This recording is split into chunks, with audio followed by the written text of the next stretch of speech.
안녕하세요. 경제 읽어주는 남자 김광석입니다. 반갑습니다. 오늘 오마이스쿨과 함께 책을 통해 핵인싸를 모셔서 인사이트를 들어본다.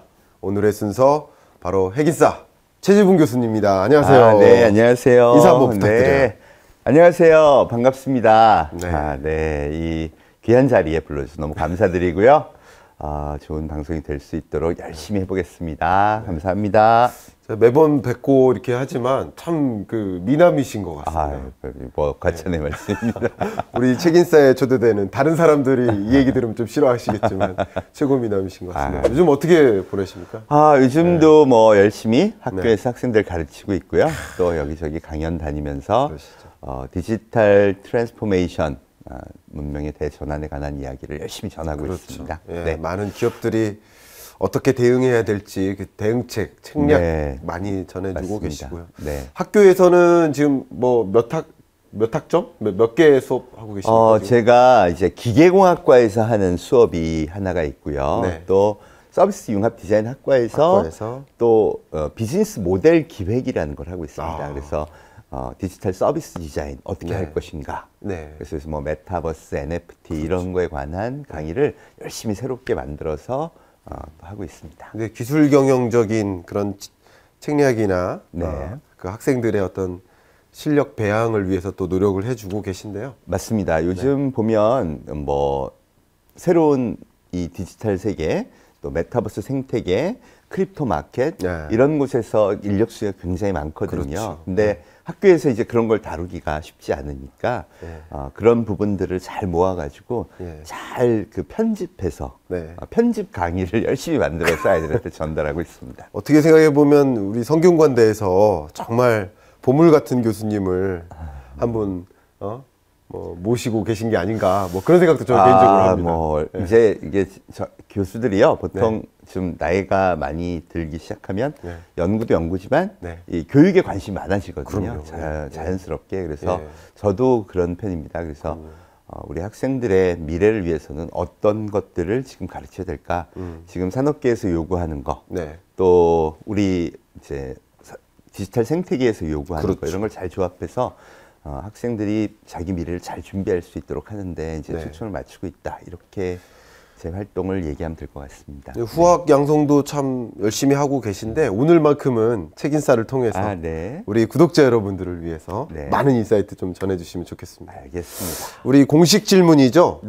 나를 소개하는 건데 삼행시로 하는 삼행시로. 겁니다. 준비 좀 되셨습니까? 제가 한번 성함을 말씀드려볼게요. 자, 최고의 재능을 붕붕 띄워주는 남자. 이거 뭐 여러분 많이들 박수 쳐주셨을 것 같아요. 대단하십니다. 이거 자주 써먹으셔도 될 것 같습니다. 원래 제가요. 제가 잘 되는 것보다 남이 잘 되게 해주는 그런 독특한 역량을 갖고 있습니다. 그래서 아마 학교에서 또 학생들을 이렇게 잘 붕붕 키워주는 그런 역할을 맡고 있는지도 모르겠는데요. 지금까지 제가 살아온 걸 보면 저하고 같이 뭘 해서 잘 된 분들이 상당히 많아요. 그렇군요. 그래서 제가 그렇게 삼행시를 한번 만들어 봤습니다. 저도 교수님 뵌 이후로 벌써 한 2, 3년 된 것 같은데 그 이후로 더 잘 되는 것 같습니다. 이제 기운이 있다니까. 기운을 주시는 것 같습니다. 여러분들도 이제 기운 많이 받아가시면. 책인싸 여러분, 기운 받으세요. 그러면 좋을 것 같습니다. 거기 특이한 또 사연도 있어요. 그렇습니까? 제 붕자가 새붕자라는 겁니다. 새붕. 그게 왜 전설에 나오는 한 번 날갯짓으로 10만리를 날아간다는 그런 새를 의미하거든요. 그래서 그런 전설의 새나 이런 것들은 왜 길조 이런 얘기죠. 그렇죠. 길조. 그래서 그런 그 이름을 이렇게 착 뿜어주면 좋은 기운이 가는데 본인은 뭐 그렇게 잘 되는 것 같은지 잘 모르겠어요. 지금 최고신데요. 이 분야 최고 저명한 저자시고 교수님이신데요. 그러니까 다른 분들을 도와주는데 최고가 되고 싶다. 이렇게 그런 마음으로 활동하시다 보니까 본인도 최고가 될 수밖에 없는 게 아닐까. 뭐 그런 생각도 들고. 거기 하니까 최선을 다해 노력해 보겠습니다. 최고가 되는데. 자, 이 또 공식 질문인데요. 책을 집필하게 된 계기, 배경. 이번 새 책을 저도 이렇게 쭉 읽어보니까 너무 멋있더라고요. 배경이 있습니까? 네, 제가 이제 2019 2019년에 포노 사피엔스라는 책을 냈고요. 네. 또 2020년에는 체인지 9이라는 책을 썼습니다. 그래서 네. 디지털 대전환과 코로나 시대를 살아가는 비결을 이제 좀 담아봤는데 네. 많은 분들이 사랑해 주셨는데요. 이게 최근에 와서는 새로운 생태계가 형성되고 있더라고요. 네. 그러면서 이 과거에 있던 법칙과는 전혀 다른 법칙으로 경제가 형성되고 사회가 형성되고 요새 뭐 웹3다, 다오다 그렇죠. 정말 많은 변화가 일어나잖아요. 네. 그런 이야기들이 사실은 많은 분들이 야, 그건 너무 어려워. 네. 이거는 진짜 그럼 어떻게 해야 되지? 나 그럼 전부 뭐 개발자 해야 돼? 네. 나 기술 배워야 돼? 네. 또 공대 가야 돼? 뭐 이러는데 그게 아니라 코딩 교육 받아야 돼. 맞아. 그게 아니라 네. 누구나 일반인들이 이 시대 변화가 이런 의미구나. 그거를 좀 쉽게 풀어쓰고 싶어서 이 책을 준비해 봤고요. 네. 그 안에서는 그럼 내가 미래를 준비할 때 어떤 것들을 챙겨봐야 될까? 그 이야기를 좀 다뤄봤습니다. 벌써부터 기대가 됩니다. 이제 본격적으로 책 내용에 좀 들어가 볼까 하는데요. 네. 그 프롤로그 부분을 보니까 네. 뉴 노멀에 대해서 이제 거론을 하셨는데 맞습니다. 새로운 표준이 시작되는 그런 시점이라는 것을 강조하시는데 네. 거기서 이제 보통 다른 사람들이 표현하기로 대전환의 시대, 판이 바뀌는 시대 뭐 이렇게만 설명하시는데 네. 최재봉 교수님께서는 두려운 세상이 온다. 맞습니다. 라는 표현을 하셨어요. 네. 왜 그렇게 두려운 세상이 온다고 표현하셨고 그러면 그 두려운 세상 속에 우리는 어떻게 해야 하나 질문이 좀 생기더라고요. 네. 한번 말씀해 주시겠습니까? 뉴 노멀의 본질은 단어만으로 볼게요. 네. 노멀, 네. 표준, 상식 뭐 이런 거죠. 그렇죠. 인간은 살아가면서 나는 이게 표준이야. 네. 이게 상식이야. 네. 어떻게 살아야겠어. 그래서 자기 미래를 끊임없이 준비하고 있단 말이에요. 네. 그런데 그 표준이 싹 다 바뀐다는 게 뉴 노멀이잖아요. 그렇죠. 두렵죠. 두렵네요. 네. 그러니까 실제로 사회에서 보면요. 새로운 것이 들어오면 당연히 저항합니다. 맞아요. 네. 문제는 그게 과연 막을 수 있느냐 또는 그 변화에 저항하는 게 의미가 있느냐를 잘 살펴봐야 되는데요. 네. 이 디지털 대전환의 의미는 인류가 디지털이라는 새로운 공간으로 이사를 간 거죠. 그렇죠. 특히 코로나 이후에는 심지어 교육도 그렇고 근무도 그렇고 정말 많은 부분에서 우리가 알고 있던 일상 노말과 다른 방식으로 살기 시작한 거예요. 네네. 생존의 위협을 느껴서 간 거죠. 그죠? 그렇겠네요. 그러면 경험한 인류는 네. 과거로 돌아가진 않는다는 거죠. 그렇겠네요. 네, 네. 지금 학생들도 보면요. 대학생 중에 70% 이상이 야 이거 해보니까 비대면 수업 좋다. 네. 나 알바할 거 하고 책 만날 거 만나고 공부할 건 또 따로 하니까 네. 너무 좋다. 네. 이런 걸 느끼고 있고 뭐 미국 같은 경우는 네. 근로자의 99%가 예. 앞으로 코로나 끝나도 재택근무하자. 맞아. 예. 그리고 심지어는 재택근무 적합 직업이 아예 딱 나와서 그렇겠네요. 그렇게 인력을 뽑는 것까지 하고 네. 있죠. 네. 제가 말씀드리는 게 바로 이게 뉴 노멀이라는 거예요. 그렇죠. 경험해 보니까 예. 이게 생존에 유리하더라. 우리 이 호모 사피엔스의 DNA에는요. 네. 이 지구 환경의 변화에 잘 적응해야 살아남는다. 네. 이게 수십만 년 동안 훈련에 의해서 몸에 배인 거죠. 그렇죠. 그리고 그 인류가 지난 10년간 디지털 문명을 사용해 봤고 코로나 이후에도 이게 있으니까 훨씬 생존에 유리하다. 이렇게 깨달았다 그러면 자발적으로 옮겨갔다. 그렇겠네요. 그럼 이건 인류의 자발적 선택에 의한 대전환. 다른 표현으로는 진화라고 할 수 있죠. 그렇겠네요. 진화의 방향에 대해서는 우리가 정하기 쉽지 않다.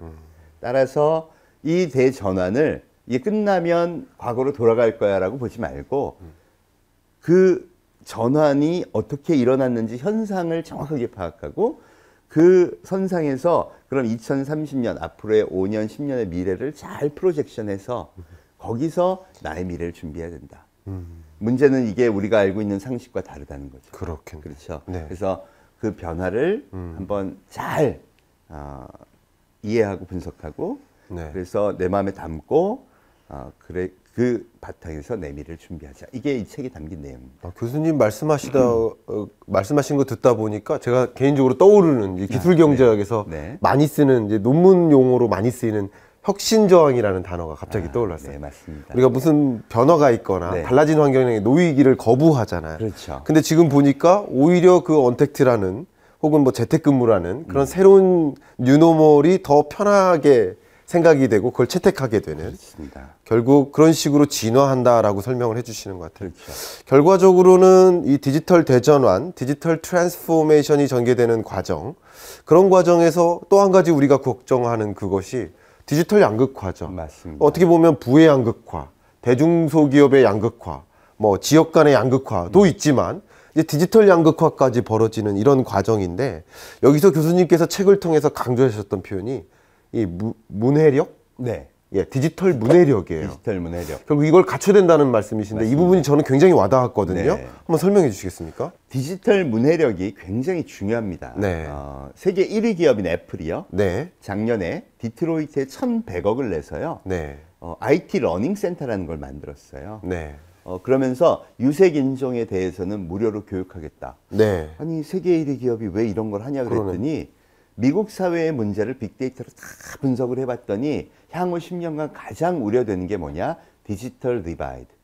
디지털 양극화라는 거죠. 특히 유색인종은 어려서부터 컴퓨터나 인터넷 이런 디지털을 경험할 수 없는 환경이 형성돼 있어서 네. 이게 앞으로는 다시는 빠져나오지 못하는 그런 위기에 처할 수 있다. 그래서 그걸 사회적으로 보장하기 위해서 1,100억을 들여서 센터 만들고 굉장히 사려 깊은 교육 프로그램을 운영하고 있더라고요. 네. 그래서 이게 예. 우리 요새 뭐 ESG 경영 이런 거 많이 하죠. 네. 자기네 1번이 이거였던 거예요. 그렇군요. 그러니까 그만큼 이 디지털 디바이드, 디지털 양극화가 심각한 문제인데 네. 디지털 문해력이라는 건 뭐냐면 컴퓨터가 이런 거야. 그리고 잘 쓰고 네네. 스마트폰 나는 이거 잘할 줄 알아. 네. 디지털 뭐 쇼핑 뭐 이런 능력이 디지털 문해력이라고 볼 수 있어요. 언제 형성이 되느냐? 네. 요새 MZ 세대 얘기 많이 하죠. 그렇죠. MZ 세대는 어려서부터요. 네. 이 컴퓨터 게임을 한 첫 세대입니다. 네. 인터넷 게임, 컴퓨터 게임. 네. 어릴 전 세대는 때, 이제 잘하면서 했는데. 저는 어릴 때 오징어 게임 했어요. 구슬치기, 딱지치기 이런 거 잘했어요. 우리 저도 잘했어요. 그죠? 보통 그런 걸 통해서 아이들이 세상을 배웁니다.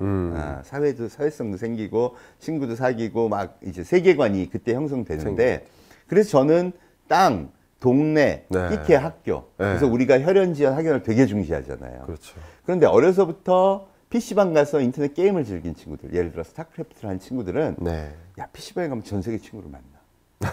인간 관계가 달라지죠. 그렇죠. 네. 스케일도 달라지죠. 네. 그리고 어릴 때 저 구슬치기 잘하려고 되게 연습 많이 했거든요. 네. 그럴 거 아니에요. 네. 잘하고 싶으면 컴퓨터가 뭔지를 알고 싶어지죠. 그렇겠네. 그럼 자발적 학습만큼 중요한 게 없어요. 근데 보통 어릴 때 아무리 MZ세대라도 학교에서 컴퓨터 되게 막 열심히 수업해서 가르치고 그러지 않았잖아요. 네. 그리고 뭐 코딩을 열심히 해야 된다 뭐 이런 사회도 아니었고 그러다 보니까 자발적으로 스스로 학습한 학생들이 훨씬 더 그 MZ 세대들이 훨씬 더 디지털 문해력이 높아지는 거예요. 네. 내가 잘하고 싶으니까. 네. 야, 서버는 뭐야, 인터넷은 뭐야, 이렇게 되는 거죠. 그렇겠네. 그런 환경이 어렸을 때 형성된 사람과 네. 그렇지 못한 사람 사이에는 굉장한 차이가 벌어지게 되는 거예요. 왜? 의무 교육에서 디지털 문해력을 확보하라고 가르치지 않으니까. 그러니까요. 그죠? 그렇겠네. 그렇죠. 그래서 M세대에서 이미 드러난 거예요. 야, 그때부터 어려서부터 뭐 게임을 했던 뭘 했던 디지털에 관한 많은 일들을 했던 사람은 지금 보니까 상당히 많은 부를 축적하고 사회적 지위도 올라가 있는데 그렇지 못한 사람들은 여전히 힘든 상황에 놓여 있더라. 그 분석이 끝났으니까 앞으로는 그럼 적어도 아무것도 모르는 아이들한테는 네. 그런 디지털 문해력을 키울 수 있는 환경을 제공해야 된다. 네. 이게 이제 보편적 권리로 이제 인정받기 시작하는 거죠. 그렇겠네. 예, 그래서 이 디지털 문해력을 키워줄 수 있는 우리 사회가 돼야 되고, 네. 그거는 이제 우리 국민이라면 보편적 권리에 해당된다라고까지 얘기할 수 있다는 거죠. 예. 교수님 말씀 듣고 있다 보니까 결국 디지털 양극화가 계속 전개될 텐데 우리는 이 밑으로 가는 양극화에 해당되면 안 되겠다. 네. 그래서 디지털 문해력을 갖춰서 이 책을 통해서 네. 그리고 이 영상을 통해서 그 문해력을 갖춤으로써 네. 양극화에서 밑으로 가는 양극화가 아닌 그렇죠. 위로 가는 네. 그런 대상이 됐으면 좋겠다 네. 하는 그런 마음이 생겼거든요. 맞습니다. 그런 의미에서 지금 또 책에서 강조하는 그 표현이 디지털 신대륙이에요. 네. 이런 표현 문구를 만들어내시는 것도 좀 대단한 능력이라고 생각하는데 결국 디지털 신대륙, 새로운 식민지 전쟁 네. 이런 것이 시작됐다라고 네. 표현을 하시는데요. 그 부분 한번 좀 강조해서 설명해 주세요. 자, 우리 현대 문명의 가장 큰 역사적 사건이 뭘까? 네. 아마 김 박사님도 동의하실 거예요.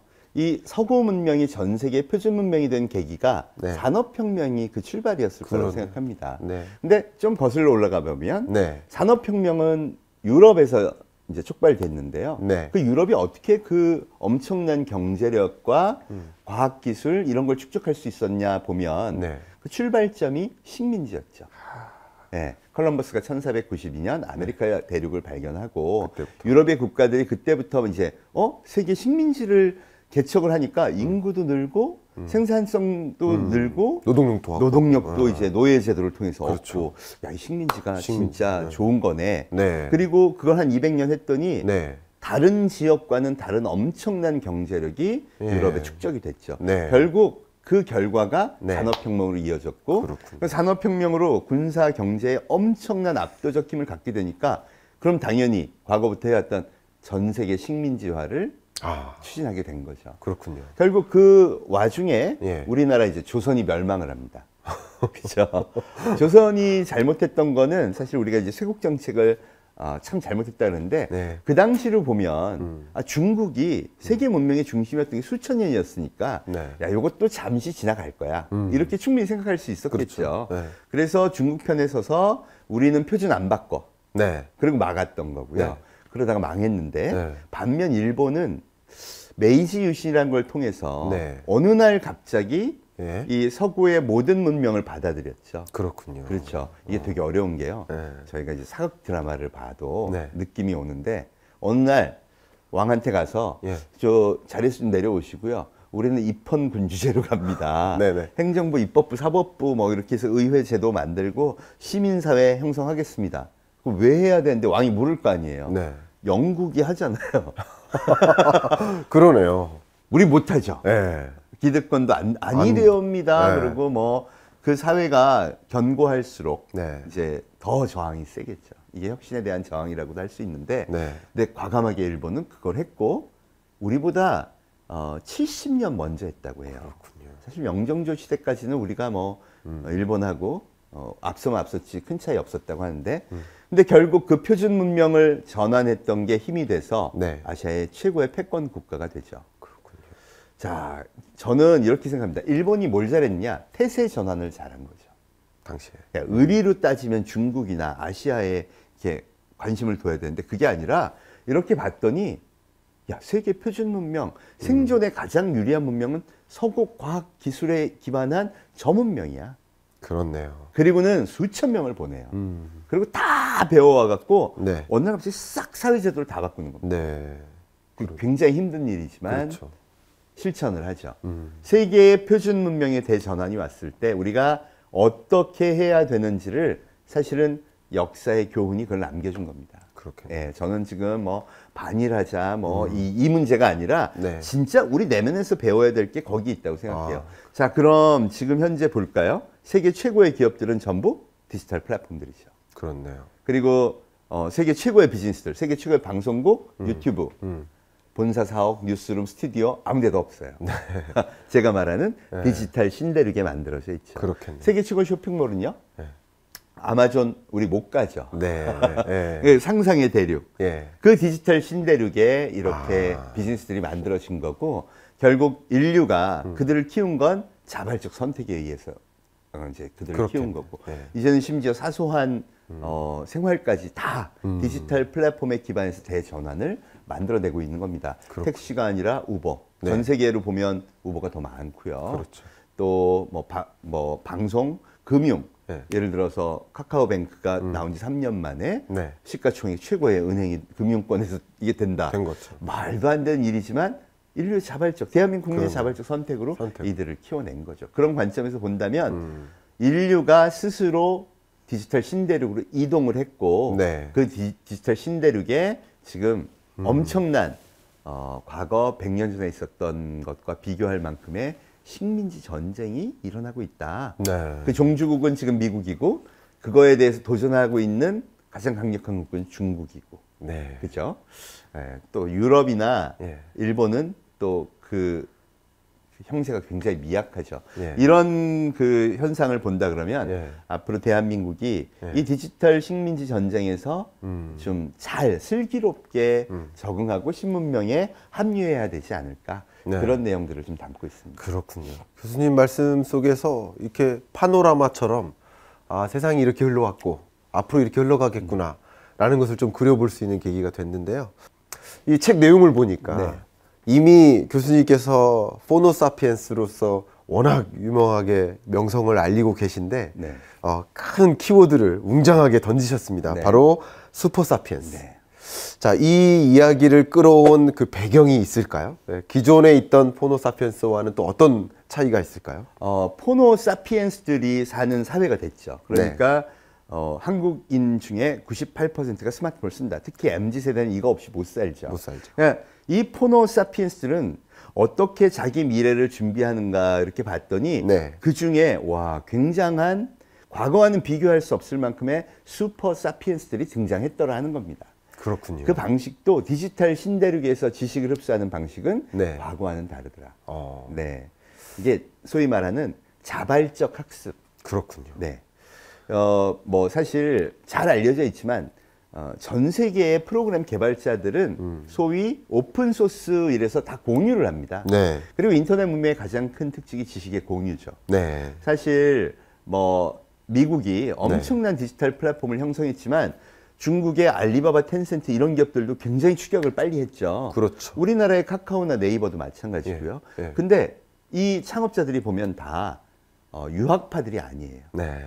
그 지역에 가서 뭘 기술을 배워야 되는 게 예. 인류의 당연한 그 방식이었다면, 지식학습 방식이었다면 네. 그게 아니라 오픈소스 갔다가 인터넷 뒤져갖고 네. 자기가 다 만드는 거예요. 그렇네요. 그죠? 카카오의 김범수 의장, 예. 네이버 이해진 의장, 뭐 특히 알리바바의 마윈. 네. 이분은 문과였고요. 관광 가이드 하다가 갑자기 인터넷 기업을 만들었는데 세계 최고의 기업 반열에 오르잖아요. 그러니까 그게 주는 메시지가 뭐냐면 인류한테 너희들이 이제 학교에서 뭘 하는 게 중요한 게 아니라 네. 이 디지털 신대륙에 뭘 만들려면 거기서 지식을 흡수하고 네. 거기서 네 스스로 뭔가를 만들어내야 돼. 네. 그리고 많은 것들은 공유해 줄 테니까 공짜로 공유해 줄 테니까 그 지식을 네가 흡수해서 너희 걸 해봐. 네. 이게 표준 상식이 된 거예요. 그렇군요. 이게 충격적이죠. 네. 대한민국에서 애들이 잘 되려면요. 네. 시험 잘 보고 성적 잘해서 엄마 아빠 말씀 잘 듣고 예. 성적 잘 봐서 좋은 대학 가가 스펙 잘 만들면 이제 성공하는 거잖아. 네. 아니라는 아닌 거잖아요. 거죠. 네. 그죠? 야. 이게 달라진 거예요. 공식이 바뀌었네. 맞습니다. 그러니까 대표적 인물이 비탈릭 부테린 얼마 전에 네. 타임지의 표지 모델을 장식했죠. 네. 바로 이더리움의 창시자입니다. 이더리움의 창시자 비탈릭 부테린이요. 15살 때 암호화폐 관련 첫 논문을 써요. 아. 그리고 아빠하고 상담을 합니다. 이 너무 재밌어, 아빠. 나는 이 블록체인, 비트코인 이거 너무 재밌는데 네. 이걸 하면 대학에 가기 위한 좋은 스펙은 못 만들어. 나 그럼 과학 올림피아드 준비해야 돼. 우리나라에도 과학 올림피아드 준비하는 데 되게 많죠. 좋은 대학을 가기 위해서. 예. 아빠가 뭐라 그러냐면요. 나 어느 걸 해야 될까 하는 질문에 네가 마음이 쫓아가는 걸 해라. 그래서 이 친구가 암호화폐에 깊이 빠집니다. 나 과학 올림피아드 안 해.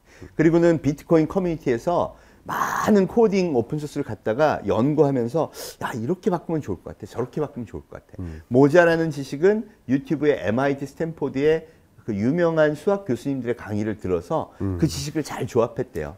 17살 때 비트코인 매거진이라는 굉장히 이 대표적인 저널의 공동 편집장이 됩니다. 고2 때. 그리고 19살. 캐나다 워털루 대학 1학년 입학하자마자 이더리움을 출시하죠. 그리고 2학년 때 학교를 그만둬요. 예. 왜? 돈도 너무 많아졌고 학교에서 뭘 배우기에는 자기가 이제 다른 역할을 해야 될 게 굉장히 많아졌다고 판단을 한 거죠. 네. 사실 우리가 알고 있는 디지털 플랫폼의 창업자들도 잘 보면 대학 다니다 그만둔 사람 굉장히 많죠. 그렇네. 예. 그렇네. 뭐 대학을 졸업한 사람도 있긴 하지만 그 얘기는 뭐냐면 우리가 배울 것들은 이 인터넷 커뮤니티, 오픈 소스, 유튜브 이런 소위 말해서 디지털 신대륙의 지식 창고에 다 있다. 그렇죠. 거기서 너가 어떻게 조합하냐가 예. 되게 중요하다는 거죠. 네. 결국 이 친구가요, 잘 보시면 암호화폐 관련해서 어떤 수업도 들은 적이 없어요. 그때까지 없었으니까. 네. 그럼 이더리움이라는 거 어떻게 만들었을까? 뇌과학자들이 얘기하는 게 있습니다. 지식을 창조하는 건 네. 많은 지식을 일단 흡수하고 네. 그걸 생각을 통해서 편집하는 과정에서 창조적인 아이디어가 나온다. 그러니까 이 친구는 그 암호화폐 관련 많은 지식을 커뮤니티를 통해 흡수하고 유튜브를 통해 흡수한 다음 그걸 편집해서 이더리움을 만든 거예요. 그렇군요. 이더리움의 지금 시가총액이 442조라고 합니다. 한 청년이 창조적인 아이디어를 통해서 442조의 경제 가치를 창조할 수 있는 시대. 그러네요. 이게 디지털 신대륙의 매력이라는 거예요. 이야, 이 슈퍼사피엔스라는 이 개념이 맞습니다. 그 비유를 통해서 확 와닿는 것 같습니다. 이 슈퍼사피엔스는 정말 그 정보를, 그 지식을 대학에서 공부한 게 아니잖아요. 맞습니다. 과거의 어떤 공식과 네. 지금의 공식은 확연히 바뀌어 있다, 이런 맞습니다. 생각이 좀 드는데요. 그런 의미에서 지금 책에서 많이 강조하는 그 표현 중에 하나가 Z세대였거든요. 맞습니다. 이 Z세대가 결국 창조하고 있는 이 디지털 신대륙을 메타버스로 또 강조하셨어요. 네. 어떻게 보면 책의 핵심적인 내용인데요. 그렇죠. 왜 이렇게 설명을 하셨습니까? 메타버스를 네. 요즘 진짜 핫하잖아요. 네. 근데 보통은 많은 사람이 그냥 일반적으로는 야 그거 이거 안경 쓰고 막 이렇게 360도 보는 건데 어지러워. 네. 아직은 좀 안 됐어. 뭐 이런 얘기도 하시고요. 네. 아니면 애들로는 게임판 보고 그렇게 얘기하는 거 아니야? 뭐 이런 얘기들도 많이 하죠. 그렇죠. 근데 저는 어떻게 정의를 했냐면 네. 인간이 요즘은 하루에 많은 시간을 우리가 이제 스마트폰도 보고요. 네. 여기다 뭐 인스타도 하고 페이스북도 하고 이 모든 것들을 디지털 플랫폼이라는 데 데이터로 기록을 하죠. 네. 인류의 삶의 흔적이 네. 현실 세계와 디지털에 한 반반씩은 남는 것 같아요. 그렇네요. 그렇죠? 또 예. 뭐 이런 웨어러블 차고 이러면은 뭐 나의 헬스에 관한 정보도 다 남고 그럼요. 예. 그러다 보니까 예. 야, 인간의 정의가 네. 살아가는 세계가 디지털과 현실 세계가 혼재된 세계. 네. 이게 메타가 초월이고 예. 벌스가 유니버스니까 이 두 개가 합해지면 초월적인 세계에서 우리가 살기 시작했구나. 네. 그럼 이걸 다 통틀어 메타버스라고 하자. 네. 그럼 이런 관점에서는 일반인 모두가 이해해야 되겠죠. 그렇겠네요. 예. 예. 거기서 어떻게 공부하는 거야? 네. 거기서 미래를 어떻게 준비하는 거야? 야, 거기서 성공하려면 뭘 해야 되는 거지? 네. 이런 것들을 한번 그런 관점에서 보자는 거야. 어차피 스마트폰을 쓰는 이상 네네. 우리 인류는 그런 새로운 대륙, 메타버스라는 신대륙에서 살고 있으니까. 맞아요. 예, 그런 관점에서 이제 저는 메타버스를 정의했고요. 네. 우리 뭐 김상균 교수님처럼 네. 이렇게 전문적인 메타버스에 관한 이야기보다는 네. 우리가 삶 속에서 만나고 있는 이미 내 곁에 와 있는 이 메타버스 이야기들을 좀 잘 정리를 해본 겁니다. 아, 너무 필요한 이야기인 것 같고요. 네. 그래서 메타버스 이야기라고 이렇게 맞습니다. 표현하시는가 보다라는 네. 생각도 들고요. 많은 사람들이 이제 이 메타버스 시대라고도 표현을 하지만 네.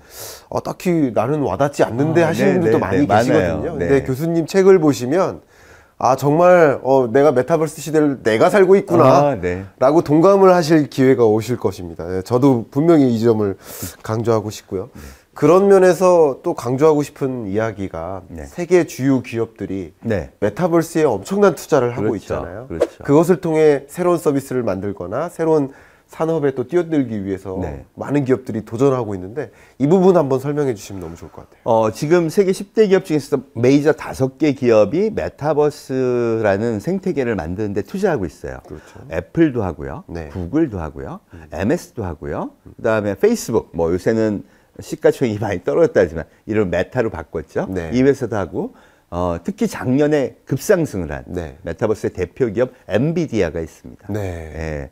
그러니까 이제 하드웨어, 소프트웨어 할 것 없이 메타버스의 생태계를 만드는데 세계에서 제일 돈 많은 기업들이 네. 엄청난 투자를 하고 있다는 그럼. 거죠. 네.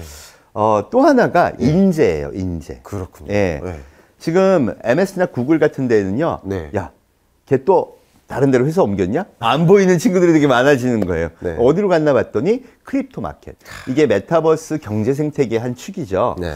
왜 글로 가나 봤더니 거기에 이제 기회가 있다고 이미 판단을 한 거예요. 예. 생각해 보면 예. 이 메타버스 생태계라는 거는 아예 새로운 세상 하나를 만들어서 경제 생태계를 현실 세계와 거의 견줄 만한 걸 하나 만들겠다. 네. 이런 관점에서 지금 어프로치 하고 있는 그렇죠. 거거든요. 예. 그러니까 그런 기회가 온다 그러면 이 똑똑한 친구들이 야, 네. 나 거기 가서 할 거야 라고 네. 하는 게 당연하죠. 이런 현상이 언제 있었느냐.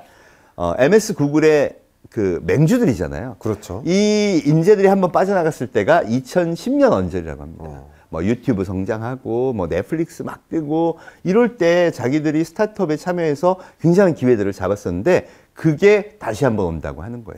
자, 그럼 세계 최고의 인재들이 뛰어들고요. 네. 엄청난 자본이 투입되면 네. 거기 산업계가 형성이 되겠죠. 네. 더군다나 거기 투입되는 자본과 인재들은 대부분 디지털 전문가들이고 전문 펀드들이고 네. 그렇다 그러면 이게 앞으로는 아주 빠르게 성장할 가능성이 크다는 겁니다. 과거 10년의 데이터를 특히 이 세계 5대 기업은 다 보고 있잖아요. 네. 야, 이 정도면 메타버스 사용자가 이 정도다 빅데이터 분석을 통해서 새로운 신경제 생태계를 만들 수 있겠구나 판단이 내린 게 아닌가. 네. 그러면은 우리도 배워야죠. 그렇겠네요. 네. 배우지 않으면 안 되겠네요. 우리가 옛날 생각. 제가 이런 생각 많이 해봐요. 네. 야, 유튜브 저게 무슨 방송을 대체하겠어? 네. 야, 넷플릭스 저걸 몇 명이나 보겠어? 네. 이런 얘기 많이 했었잖아요. 네. 근데 완전히 달라졌죠. 달라졌죠. 이번에는 그러지 말자는 겁니다. 아, 너무 좋은 말씀이에요. 이번에는 그러지 말자. 네. 이게 핵심 언어가 아닌가, 오늘의 네. 핵심 표현이 아닌가 그런 생각을 해보는데 지금 교수님께서 말씀하신 것처럼 기업들이 메타버스를 투자하지 않는 기업이 거의 없다 이렇게 보시면 좋겠고요.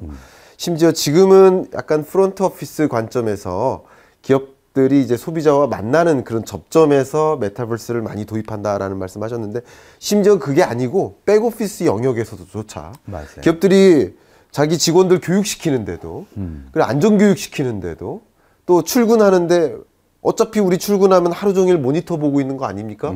근데 왜 출근합니까? 하면서 인재들이 많은 디지털 인재들이 재택근무 특히 이제 이런 스페셜과 같은 이런 비대면 메타버스 플랫폼을 도입하지 않은 기업은 그냥 입사하고 싶지 않은 거예요. 그렇죠. 그러니까 그런 기업 입장에서는 그런 인재들을 확보하기 위해서라도 이런 백오피스 여러 방면에 걸쳐서 맞습니다. 또 이런 메타버스 세상을 열어가고 있는 모습 여러분들도 이런 흐름을 이 책을 통해서 잘 지켜보실 수 있지 않을까 생각이 됩니다. 제가 이 책인싸 2편에서 꼭 강조하는 공통 질문이 있습니다. 네. 바로 날카로운 질문 시간입니다. 네. 자, 좀 땀 좀 흘려주셨으면 좋겠는데 어떠실지 모르겠습니다. 것 같네요. 네. 아마도 많은 분들께서 이미 질문을 해 오셨을 거라고도 생각이 되고요. 또 여러분들이 또 오해하실 수도 있는 건데 우리 기계공학과 네. 또 이 말 그대로의 그냥 공학과도 아니고 기계공학과 공학자시잖아요. 네, 딱딱한 공학과. 이 공학자신데 어떻게 이렇게 사회, 문명, 뭐 혹은 마케팅, 경영 전략적인 이런 이야기를 계속 강조하고 계신지 그래서 그런 책을 정말 읽어도 되는 것인지 분명히 의문들을 갖고 계시기도 할 겁니다. 네. 말씀 한번 해주시겠습니까? 저는요 원래 미래 제품, 미래 새로 나올 비즈니스 모델 이런 거에 굉장히 관심이 많았어요. 네. 그 관심을 갖게 된 건 기계공학을 했지만 제가 그 캐나다 워털루 대학 비탈릭 부테린이 다녔던 그 대학에 갔을 때요 인터넷 열풍이었어요. 그렇죠. 그래서 저는 마치 개발자 사실 제가 한국에 있을 때 키스테에서 한 2년간 개발자로 뭐 프로그램도 개발하고 그랬었거든요. 야 이거 너무 멋진 세상이다. 거기 굉장히 매료됐었고요. 거기서 만난 친구들은 대부분 다 전공 불문 인터넷 코딩 뭐 이런 세계로 빠져들더라고요. 그렇죠. 저도 당연히 물들죠. 네. 그래서 와 이거 디지털 세상, 인터넷 세상이 오는구나. 그래서 사실은 기계공학 공부는 한 50%만 하고요. 나머지는 매일 그런 것만 했던 거죠. 한국에 왔어요. 한국에 와서 이제 기계공학 분야 열심히 하면서 심지어는 기계공학 분야에서 VR 모델, 그렇죠. 또 IT 코딩 이런 걸 접목하는데 되게 굉장히 많은 노력을 했었어요. 많은 기여를 하셨죠. 근데 제가 답답했던 게 뭐냐면 기계공학의 분야분들이 대부분 그딴 거 하지 말고 공부나 열심히 그러시더라고요. 그래서 이건 좀 그러면서 사실은 제 주류 공부보다는 다른 것과 융합하는 거. 디자인과 융합하는 거, 심리학과 융합하는 거 이런 거에 굉장히 관심을 갖는데요. 마침 삼성전자 연구소에서 예. 저한테 굉장히 재밌는 과제를 줬습니다. 과제. 예. 예. 제 얘기를 딱 듣더니 그럼 한번 해보시죠. 네. 5에서 10년 후에 미래 제품 디자인. 이거 진짜 모든 사람이 꿈꾸는 과제 아닌가요? 막 과제비가 많고 이런 건 아니었지만 그러면서 결과물은 뭐 우리가 엔지니어링 프로젝트는 수치를 해야 되잖아요. 그렇죠. 그게 아니라 하루 일상의 시나리오를 써오면 되는 거였어요. 이야. 그래서 디자이너, 뭐 건축가, 아티스트, 뭐 유니버설 디자인 하시는 분, 심리학 하시는 분, 진화론 하시는 분 다 인터뷰를 해갖고 네. 과연 미래가 어떻게 될 건가? 네. 그 프로젝션을 해보고 그 사회에선 사람이 하루 생활을 어떻게 할 거냐 거기서 이 서비스를 도출하는 그런 과제를 무려 3번에 걸쳐서 했습니다. 네. 근데 그때가 마침 아이폰이 막 출시되는 시기였어요. 그렇군요. 많은 사람들이 아이폰이 절대 노키아를 이길 수 없다 그랬잖아요. 근데 제 생각에는 이게 대세다. 네.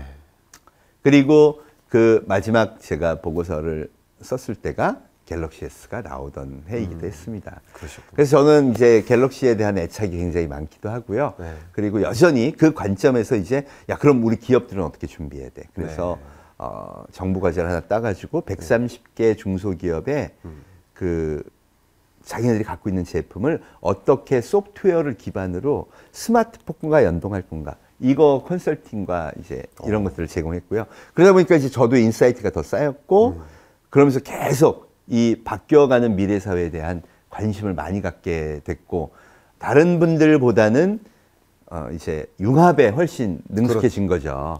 원래부터 그런 걸 많이 해왔는데 한 10년 정도 경력이 쌓이니까 그런 면에서 다양한 네. 이 뷰 포인트들을 가질 수 있게 됐고 그걸 이제 이야기꾼이다 보니까 네. 잘 많은 보편적 사람들이 이해할 수 있도록 네. 스토리를 만들어서 전달한 게 지금의 저를 있게 한 게 아닌가 이렇게 생각합니다. 저는 솔직히 우리 한국에 이런 융합형 인재가 있어 주셔서 감사하다. 네.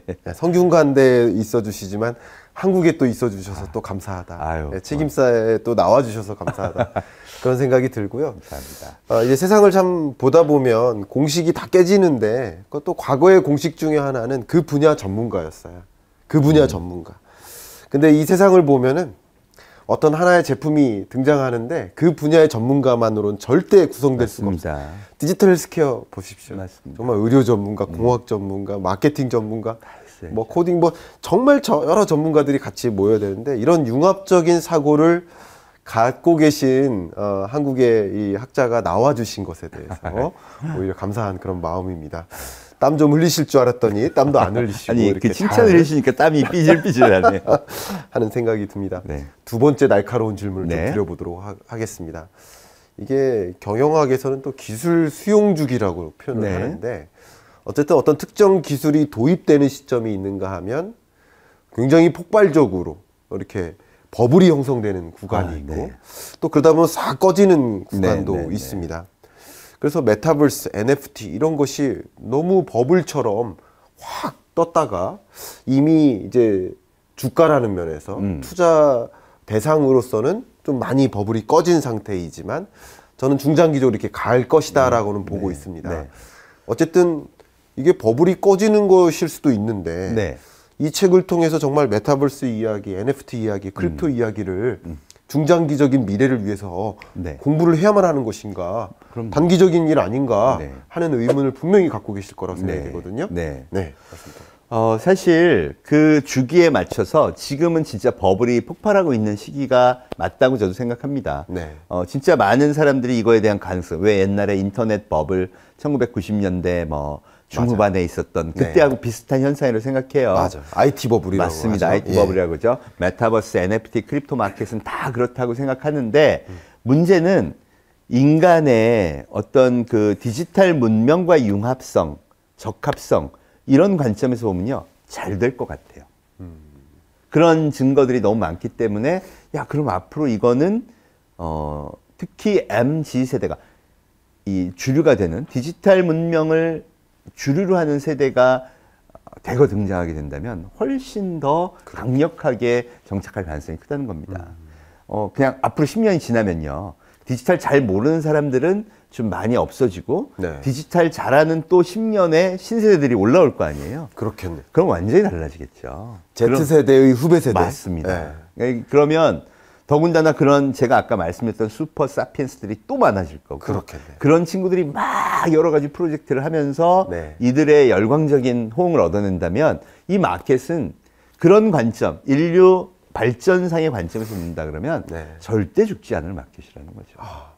우리가 대부분 이 영상을 보고 계시는 우리 교수님 포함해서 저도 아날로그 세상에서 태어났지만 디지털 세상에 익숙해진 것처럼, 이걸 선택한 것처럼, 또 이미 디지털 세상에서 태어났지만 나중에 메타버스를 경험한 Z세대처럼, 또 Z세대의 후배 세대는 그렇죠. 이미 메타버스 세상에서 태어났는데 그것이 또 다른 변화 속으로 전개되는 그런 것들, 어떻게 보면 인류의 진화론적 관점에서 맞습니다. 그걸 선택하는 게 아닐까. 맞습니다. 아까 제가 혁신정이라는 표현을 썼는데 처음에 인터넷 뱅킹이라는 게 도입될 때 사람들이 이걸 저항했어요. 그렇죠. 나는 통장에 찍어보지 않고는 입금됐다는 걸 인정할 수 없어. 맞아요. 이렇게 하다가 이제 인터넷 뱅킹이 너무나 익숙해지고 그게 아니면 더 힘든 거야. 더 불편한 거야. 그렇죠. 어쩌면 코로나19 상황에도 비대면 수업을 하면서 처음엔 정말 싫었잖아요. 그렇죠. 교수님들이 막 울고 그러셨어.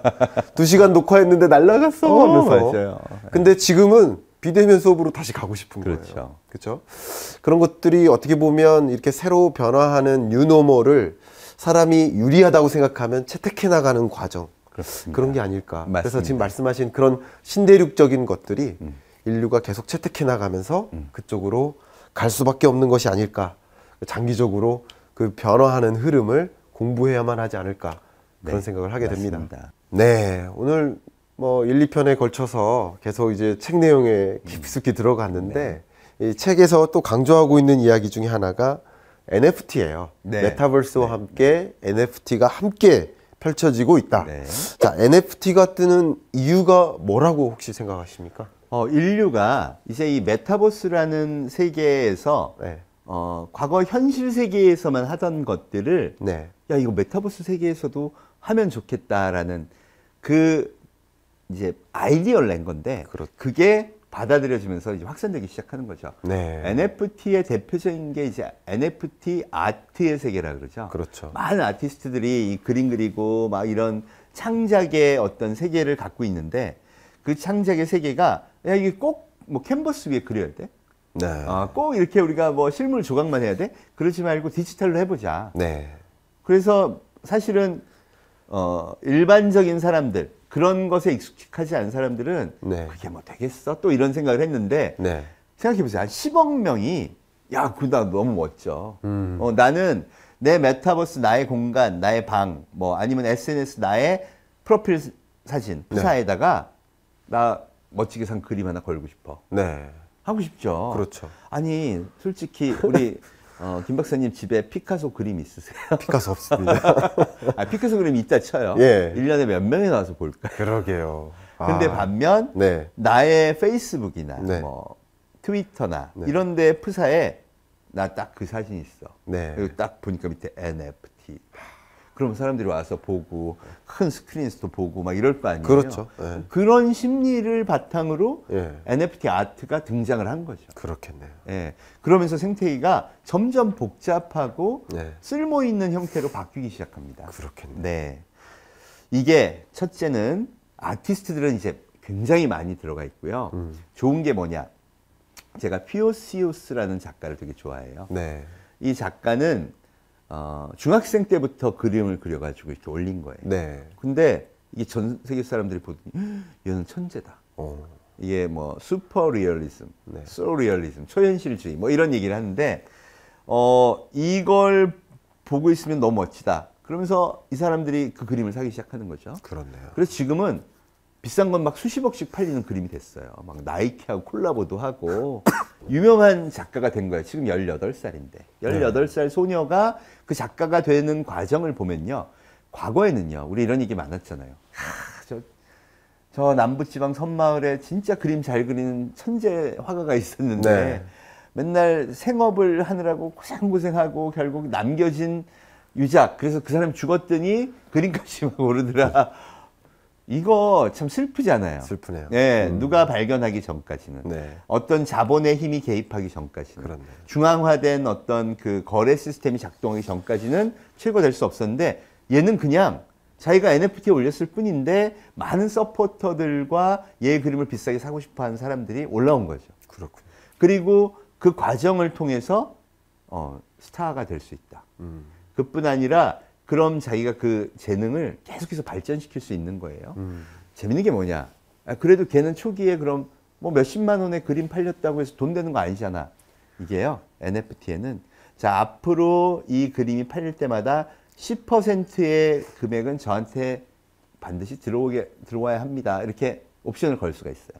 이걸 스마트 컨트랙트라 그러죠. 네. 그럼 나중에 10만 원에 팔았는데 누가 10억에 거래돼. 그래도 나한테 1억으로 그 거래가 발생 시에 자동으로 입금이 돼요. 아니 심지어 달라고 요청하는 게 아니라 예. 그냥 자동 입금이 돼요. 자동 입금. 내 월릿으로. 이런 시스템이 형성되면요. 제가 얘기하는 새로운 민주주의의 형태. 일반 대중과 소비자가 만나서 네. 어떤 원래 그러잖아요.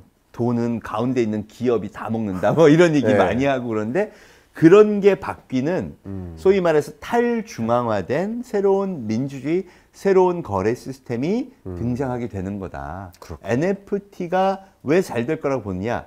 그런 걸 인류가 선호하는 시대가 오기 때문에. 이 교수님께서 말씀하시는 내용, 그 책을 통해서도 일관되게 전달하시는 그 메시지 중에 하나가 네.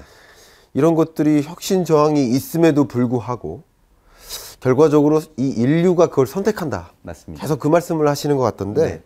그래서 이런 문장이 저는 와닿더라고요. 열광하는 대상이 곧 법이다. 맞아요. 그래서 이제 네. 팬덤 경제를 굉장히 많이 강조하고 계신데 이 부분 한번 설명해 주세요. 팬덤 경제는 네. 사실 소비자가 왕이 된 시대를 의미합니다. 네. 예. 네. 요즘 식당 뭐 보고 가세요? 별점, 뭐 여러 가지 그렇죠. 뭐 그 리뷰들. 네. 예. 그리고 네. 별 점수. 맞아요. 예. 이게 이제는 거의 소비 시장에서 네. 그게 그냥 보편적 법칙이 돼 버렸어요. 그렇겠네. 예. 이번에 우리 대선 할 때도 그랬지만 과거에 지상파가 갖고 있던 위용이 많이 떨어졌죠. 네. 반면 유튜버들이 어마어마한 힘을 갖게 됐어요. 그렇습니다. 야, 이건 진짜 격세지감이죠. 맞아요. 그죠? 앞으로는 더 그럴 거라는 그럴 거죠. 것 같아요. 네. 네. 그런데 파워 유튜버들 네. 누가 키웠죠? 팬들이 키웠죠. 그렇죠. 구독과 좋아요가 키운 그러네요. 거예요. 구독과 그러니까 좋아요. 소비자의 선택을 받지 못하면 결코 성장할 수 없는 시대가 됐다는 거죠. 그러니까 방송 산업이 왜 유튜브를 중심으로 재편됐느냐? 네. 원래 인간이요. 네. 다양하죠. 네. 그리고 자기 권력을 자기가 갖고 있는 걸 좋아합니다. 그렇네요. 근데 한계가 있는 시스템 하에서 지내다 보니까 중앙 통제 시스템 뭐 이런 것들을 다 이렇게 갖게 된 건데 네. 이제 유튜브가 등장하니까 난 내가 좋은 거 내가 볼 거야. 그죠? 그리고 그게 시장의 질서가 되죠. 그러네요. 네. 대표적인 것 중에 하나가 또 뭐 그 의류 판매인데요. 최근에 무신사에서 유아인 바지가 한꺼번에 50만 장이 팔렸어요. 이게 세상에 무서운 게 우리나라 인구가 얼마나고 바지 한 장에 50만 장이 그거 신기하네요. 한 샵에서 팔려요. 네. 그래서 유아인이 엄청나구나 인기가 그랬더니 딱 봤더니 유아인 바지는 100개가 넘어요. 검색하면. 아, 그렇습니다. 대만 50만 장이 팔린 거예요. 네. 댓글이 11만 개. 입어보고 이 옷은 빨주노초 파남보 다 사고 싶어요. 뭐 이런 댓글이 붙어야 엄청나게 팔린다. 이게 유통의 이 기본 법칙이 됐어요. 네. 그러면 결국 팬덤을 만드는 건 좋은 경험이죠. 네. 소비자가 이 식당 너무 맛있어. 그래야 별점도 나가는 맞아요. 거고 이 유튜버는 진짜 잘하네. 그래야 구독과 좋아요가 생기죠. 이게 뭐 광고하고 마케팅하고 돈 쏟아분다고 되는 게 절대 아니란 말이에요. 그럼 그 연장선상에서 딱 떠오르는 게 하나 있습니다. NFT 경제는 어떻게 활성화될까? 팬덤이죠. 최근에 아디다스가요. 네. NFT 3만 개를 발행을 했어요. 네. 그 BAYC라고 유명한 그 원숭이 캐릭터로 성공한 회사하고 콜라보를 해서 네. 이 원숭이 유인원한테 아디다스 비니, 트레이닝복, 신발 이런 거 신겨가지고 3만 개를 발행을 한 거예요. 예. 근데 삽시간에 매출 275억을 했대요. 그러니까 그 정도 판매가 이루어질 만큼 이 아디다스의 팬덤이 두툼하다는 거죠. 그럼 그 사람들한테는 어떻게 해줄까요? 커뮤니티라는 게 형성돼. NFT는 일종의 신분증이니까 이분들만 들어가는 아디버스라는 걸 만들고요. 신상 50% 할인. 아, 이번에 공짜 상품 이거 보내드립니다. 네. 뭐 이렇게 한다 그러면 그분들은 항상 아디다스한테 와, 아디다스 너무 좋다. 기대된다. 다음 건 뭐지? 신상이 나왔어. 그럼 어떤 댓글 달까요? 긍정적이고 우호적인 댓글을 달 가능성이 되게 높아지죠. 그렇죠. 아무래도 그러면 아디다스가 TV 광고로 쏟아붓는 돈이 얼마일까요? 그 중에 10%만 이 사람들한테 쏟아내면 매번 어떤 신상이 나올 때마다 와, 이거 대박이야. 심지어는 어떻게 운영할 수 있냐면 여러분 이 신상이 있는데 여러분의 투표로 결정하겠습니다. 이 다오라는 유닛에서 그런 투표가 행사가 되거든요. 네. 그럼 자기네들이 결정해서 나온 신상이라면 더 열광적으로 퍼뜨리지 않을까요? 그렇겠네요. 그래서 이 메타버스 생태계에서 팬덤이 중요한데 그 팬덤의 연상선상에서 보면 뭐 NFT라든가 크립토라든가 이런 게 다 연결성을 갖고 그거에 대해서 이해하고 있는 젊은이들 입장에서 보면요. 네.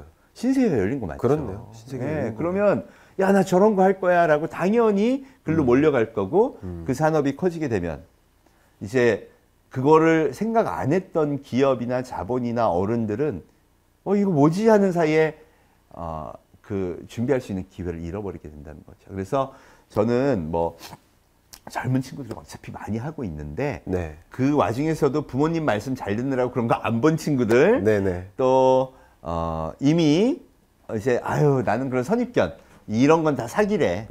버블에는 사기가 많죠. 네네네. 진짜 그렇습니다. 그렇죠. 그런 선입견을 갖고 있는 분들조차 좀 쉽게 이해하고 아 이래서 잘 되는구나 좀 공감할 수 있도록 그런 이야기를 쓴 게 이 책에서 얘기하는 팬덤 경제다.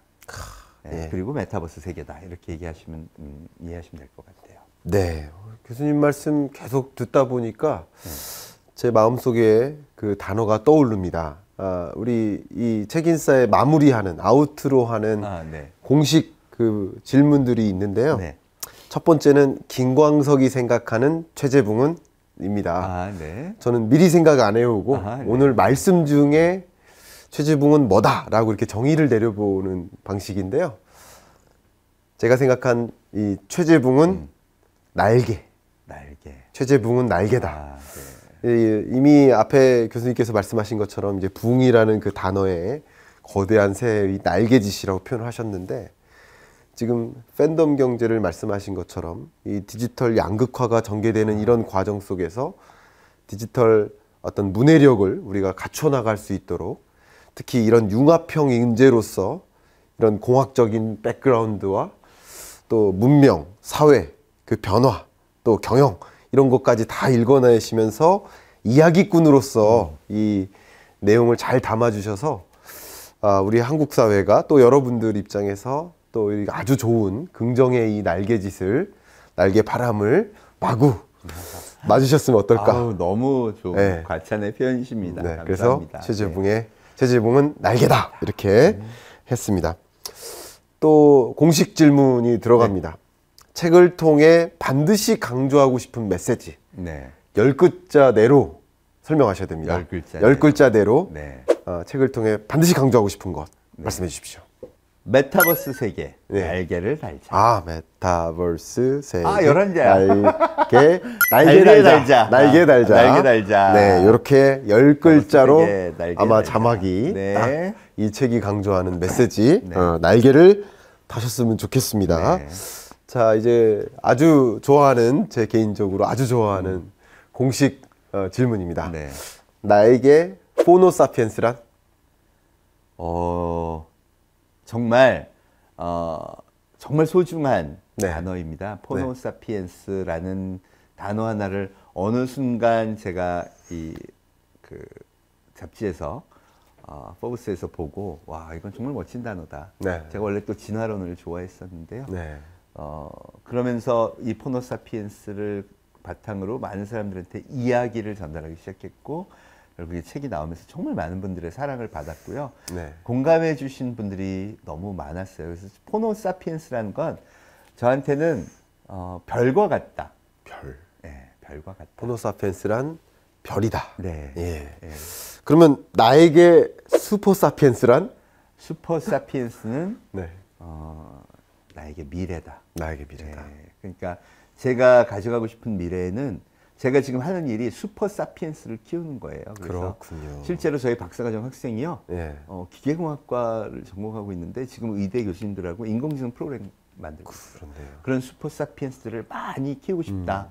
슈퍼사피엔스는 네. 내가 진짜 만들어내고 싶은 네. 미래의 주인공들, 미래다. 이렇게 말씀드릴 수 그럼 있습니다. 제가 정말 말씀드렸던 최재붕은 날개다라는 표현이 정말 딱 맞네요. 네. 우리나라에 아주 훌륭한 최재붕 교수님을 뛰어넘는 그런 훌륭한 슈퍼사피엔스들을 많이 배출해 주시길 또 부탁드립니다. 네, 제 꿈입니다. 네. 또 책을 통해서 네. 또 많은 소통을 통해서 그렇게 정진해 주시길 부탁드리겠습니다. 마지막 질문입니다. 네. 우리 책인싸에 출연해 주셨는데요. 네. 책을 통해 핵인싸를 만나 인사이트를 얻어보자. 네. 이 책인싸 프로그램의 의미, 나에게 책인싸란? 저도 열렬한 책인싸의 팬이고요. 이렇게 좋은 책들을 많이 소개해 주시는 방송에 제가 나오게 돼서 진짜 영광이고요. 네. 앞으로도 이 책인싸가 대한민국 모든 분들한테 지식과 인사이트를 주는 정말 훌륭한 사이트로 계속 성장하시기를 정말 진심으로 응원합니다. 네. 감사합니다. 네, 감사합니다. 화기애애하게 마무리하겠습니다. 네. 감사합니다. 네, 책인싸 파이팅입니다.